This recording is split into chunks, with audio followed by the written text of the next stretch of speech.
Hello, good afternoon everyone. This is Prasanna, biology lecturer. So today I want to start a new chapter, that is chapter 9 in NCERT biology textbook. It is biomolecules. Let's start the chapter. So which is chapter 9 in 11th NCERT textbook. So it is biomolecules.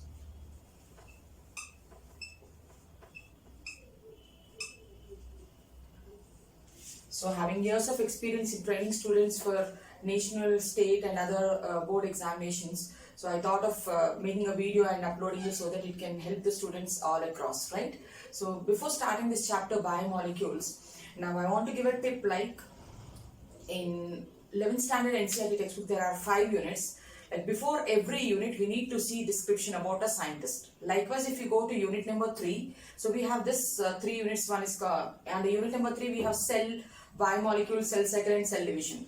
Under that, they have asked us to study about a scientist. His name is G.N. Ramachandran. So let us have an idea about G.N. Ramachandran before starting the chapter.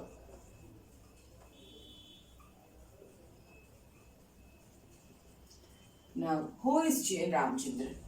He's an Indian-born scientist. We should feel proud to study about him. Now, what is his contributions towards the field of biology means? G.N. Ramachandran, first let us see when he is born, where he is born and what did he did his education. In which field he did his education? G.N. Ramachandran was born in the year 1922 in a small town near Cochin.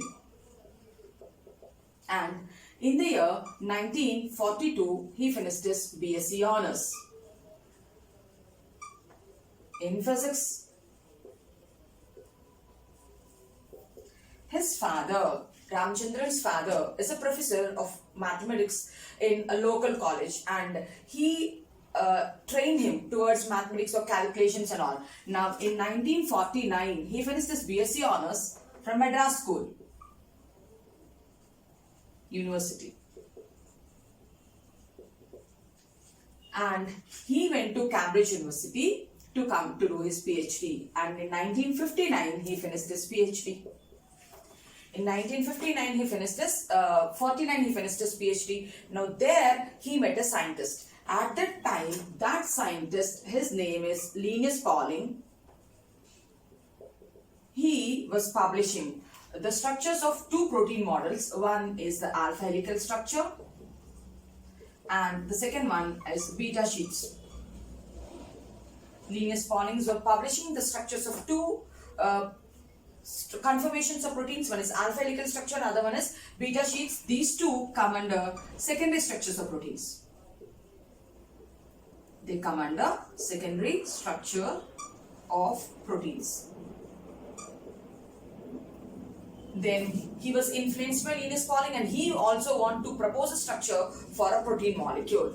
Then he started working, and in the year 1954, in the journal called Nature, he published his publication which is called as triple helical structure of which protein it is? Triple helical structure of collagen it is.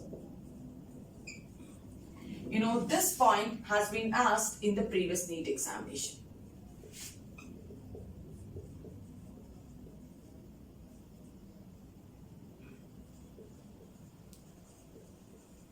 Now you understood? So why I started with the scientist? Because this question means G.N. Ramachandran, what is his contribution towards the field of science? He worked on the triple helical structure of collagen. And what is collagen? It's an abundant protein in the animal kingdom. So this point has also been asked in the NEET previous examination. What is that?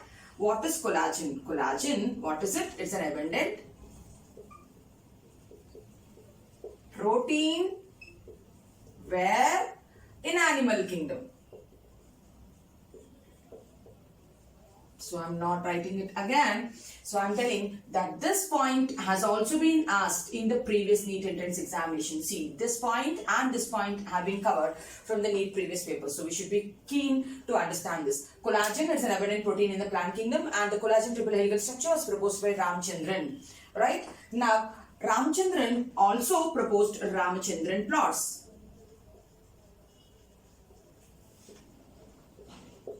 Now, what is the significance of this Ramachandran plots? Ramachandran plots help in analyzing the structures of biopolymers. They'll help us to propose or to calculate the dimensions of any biopolymer. So, Ramachandran plots will help to analyze the structures of biopolymers. Now, he came back to Madras University and he is a founder of a department called Conformational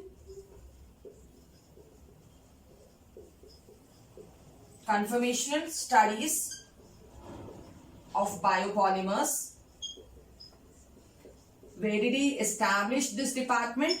At Madras University. So, he is a founder of Conformational Studies of Biopolymers at Madras University. He passed away at the age of 78, right, on April 7th. It's in 2001. So all this information you can gather it from the NCERT textbook before starting the unit, which is unit number 3. So I gave the important information from which 2 NEET questions have been NEET UG questions have been covered. Now let us start our chapter, which is biomolecules. So this chapter, biomolecules, it goes with how many subtopics? It's from 9.1 to 9.12 subtopics are there.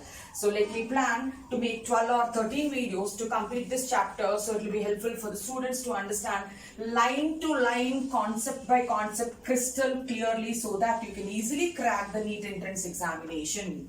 So we'll start with the first topic, the introduction to biomolecules, the first para, in which topic 9.1, which is called as how to analyze chemical composition.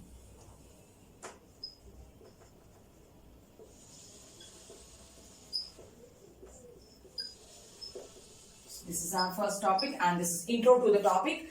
Now, how to analyze chemical composition means, so that the author is telling like the diversity in the biosphere is wide. There is a wide diversity in the biosphere, the earth.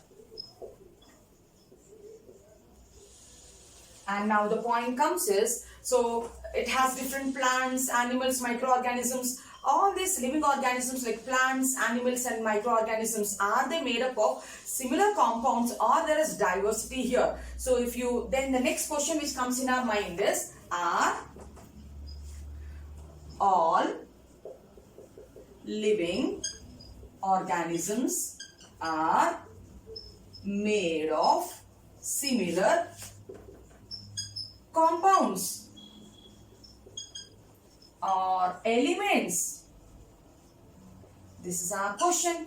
Now, if you have to find out are they made up of similar compounds or elements, then we have to do the chemical analysis, elemental analysis. So they're asking us to do an elemental analysis. When we have to do elemental analysis, so you can take either a plant tissue, or you can take an animal tissue or a human liver cell or a cheek cell we can take, or you can take a microbial paste. Or we can take a microbial paste. I am not using microbial tissue because microorganisms are unicellular organisms. So take a plant tissue, animal tissue and microbial paste and go with analytical techniques to find out the elemental composition, and we come to a conclusion that all living organisms, we came to a conclusion that all living organisms are composed of elements like carbon, hydrogen, oxygen, nitrogen, sulfur, so on. Now, when they have done the similar elemental analysis for the Earth's crust, so when we do elemental analysis for the soil, means Earth's crust. When we do elemental analysis for Earth's crust, which is a non-living thing, which is a non-living matter, isn't it?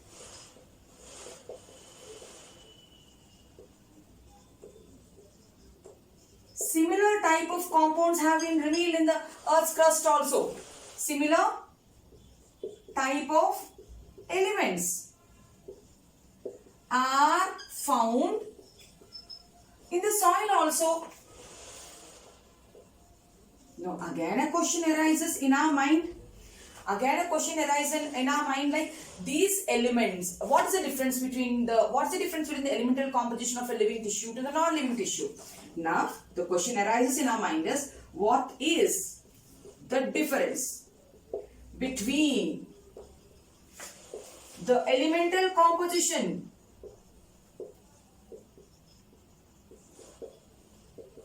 elemental composition of living and non-living tissue? This is the question what they have asked.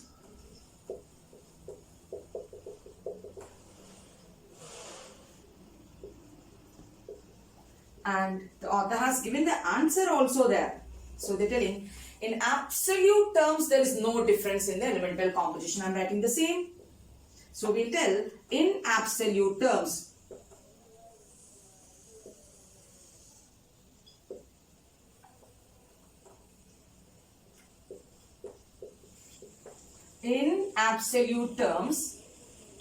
there is no difference in elemental composition. But when you closely examine, it seems that the living tissues have certain elements in more proportions than the non-living ones. So, but closer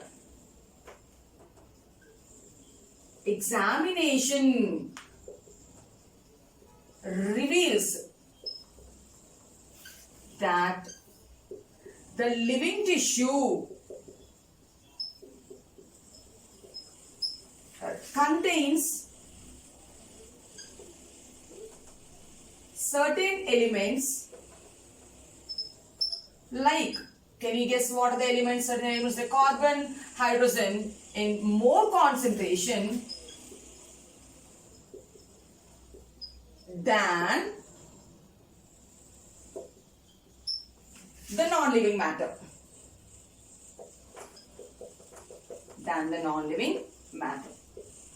Now, if you have to tell this that the living organisms contain relative more percentage of carbon, hydrogen and oxygen, so we need a proof. Now let us see the table. In NCERT textbook, in the second page, we have table, what is that? 9.1, which explains about the elemental composition of some elements which are present in the human body, relatively the elemental composition which is present in the soil. And there they tell that the data which they have adapted. So they tell the data is adapted from C.N. Rao. Who is he? He is professor at Hyderabad Central University. He is professor at Hyderabad Central University. He wrote a book called Understanding Chemistry.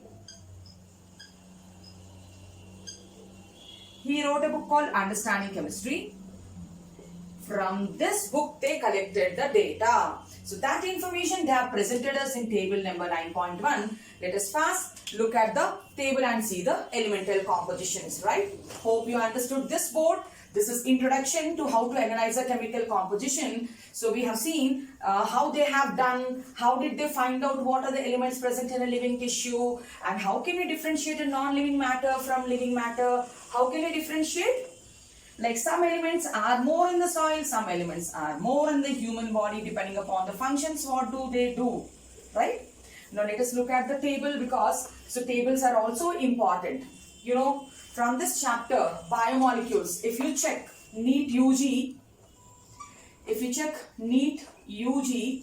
2020 examination, you know, from this chapter, 4 questions have been asked.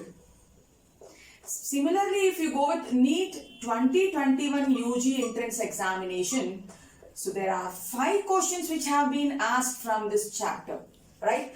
And again, one more thing. Out of these 5 questions, 2 questions have been asked from one single table, so which is called a secondary metabolite. So that's why we have to stress on the diagrams also, labelings also, and the tables also. Now let's go to table number 9.1, elemental composition. I will write the elements here and we'll see the percentages of the element in the human body here, and we will see the percentage in the Earth's crust.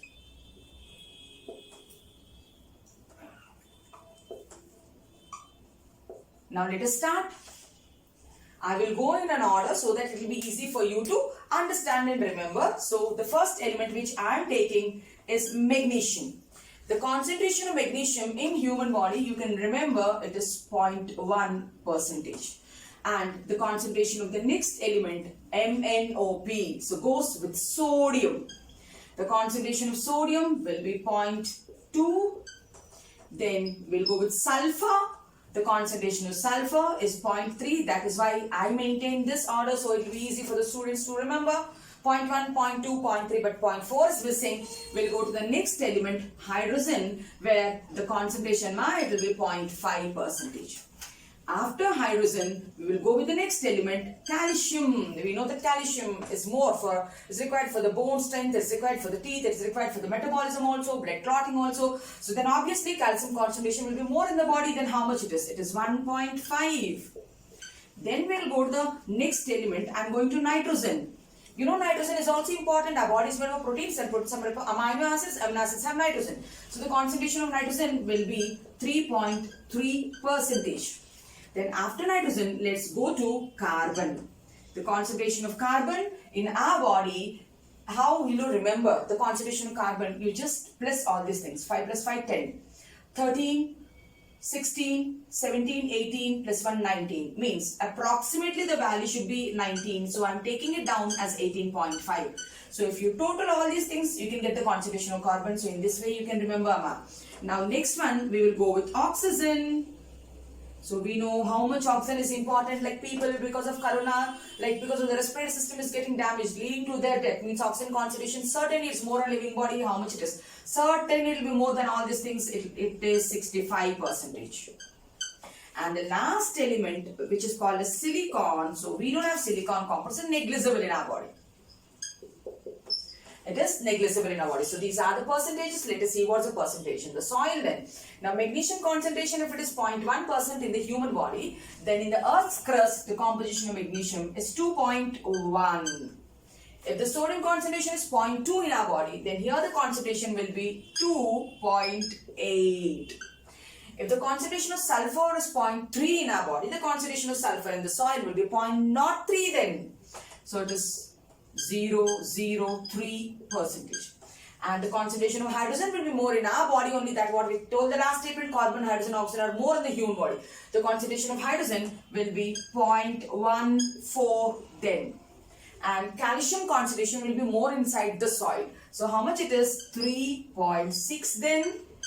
And the concentration of nitrogen, we know that nitrogen is pretty much less in the soil. That's why the farmer spends his money buying urea, fertilizers, all those things. Means it's not 3.3 then. So it will be the same. How much it is? I'm writing very little. Very little concentration. Let's go to the next element, calcium. The concentration of calcium is same as it of sulfur. Here it is. So write down the same value, 0.003 percentage. And then coming to the next one, oxygen. Oxygen levels are 65 in our body, and oxygen levels here it will be 46.6 in the soil. Silicon, which we told it is negligible in the human body, it will be 27.7 percentage inside the soil. So these are the values. So 2021 they asked a table which is on secondary metabolites. 2022 or 2023 they can pick these values also. We need to understand. Here they can ask us to arrange the values in the human body in an increasing order or in a decreasing